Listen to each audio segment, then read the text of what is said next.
So the tuners on the Sterling are unbranded locking tuners. Peavey is auto locking tuners. You have to use a pick or a screwdriver to unlock them. And then when you tighten the strings, they auto lock. The ones on the Peavey operate a little bit more smoothly. They're 18:1 ratio tuners. I'm not sure what the ones on the Sterling are. So the nut on the Sterling, cheap plastic. The Peavey is cusk-like. They don't call it that, but that's what the material feels like. It's still a plastic, but non-slip anyway. The headstock design on these are similar in that the string trajectory from the bridge beyond the nut is straight, which means that the strings don't diverge beyond the nut like a Gibson Les Paul. There's less factors that affect string binding. So I like the design on both of these. So both of these have bolt-on necks with a 5-bolt pattern. The Sterling has the plate. The Peavey does not have a plate. It's rounded. It's kind of similar to an Ibanez AZ. Neither is uncomfortable, but between these two, I prefer the feel of the Peavey. Both guitars have the spoke wheel truss rod adjustment down here, so I like that. Both guitars have the same scale length and radius. The nut width is roughly the same. I would say these are both C-shaped necks. The Sterling is a little bit thicker to my hand. It's very comfortable for chording. This one is a little thick to my liking for lead work in comparison to the Peavey. The Peavey is it's like an old recliner that's broken in and just comfortable, effortless to play. So both of these have 2-point tremolos. The Sterling has a vintage style tremolo. The base plate on it is steel, but only the knife edges are hardened. The saddles are bent metal. They look kind of cheap. Seems to work okay for the most part. The Peavey has a USA-made hip shot tremolo. The base plate is steel. The saddles are also steel. They're more of a block, traditional block steel design. A little bit more comfortable on the hand for palm muting. Works well. The Sterling has medium nickel frets. The Peavey has medium jumbo nickel frets, so I prefer bigger frets. Both guitars have a belly cut. The Sterling body has a little bit rounder edges and a shallow arm bevel. The Peavey top is actually flat. I generally prefer an arm bevel for comfort. Comfort-wise, I'll give the Sterling the vote.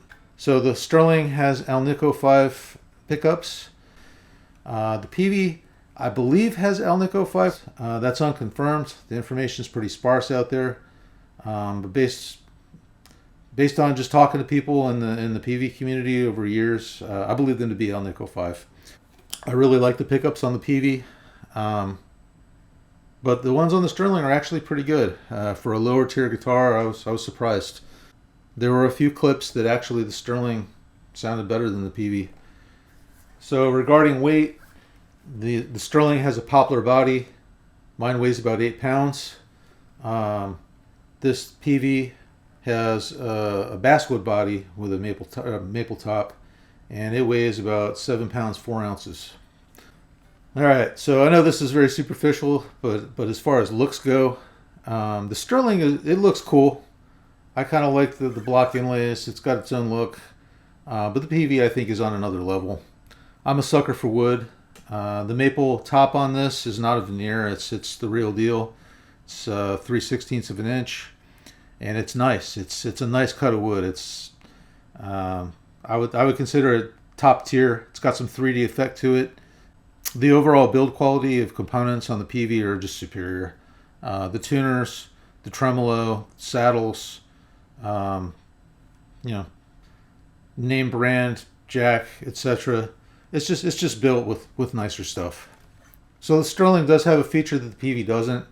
That mid boost circuit. It's not a must-have for me, but it does offer some tonal variation. If you'd like to see that, I'll leave a link to my other video, which is a more comprehensive demo of this guitar. You can go check it out there, and I have plenty of sound clips with and without the boost. So overall, my vote is for the Peavey.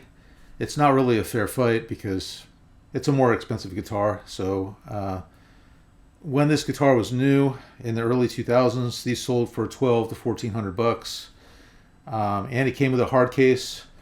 So it wasn't a cheap guitar then.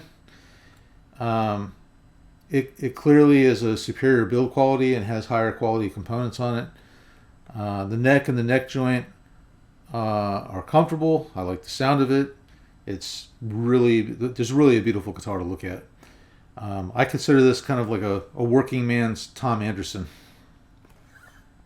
The CT50 Plus is the import version, modeled after the Ernie Ball Music Man Cutlass. So it sells for $600, made in Indonesia, no case. And while it has some budget appointments on it, it's no slouch. It plays nicely. It sounds pretty good. So I have to be up front and admit my bias. The Peavey Limited, I've owned this for 20 years. It's one of my all-time favorite guitar models. I've owned a handful of them. And I am a sucker for wood and kind of a softie for American-made products. So, but anyway, that's my review. Let me know what you think. Thanks for watching.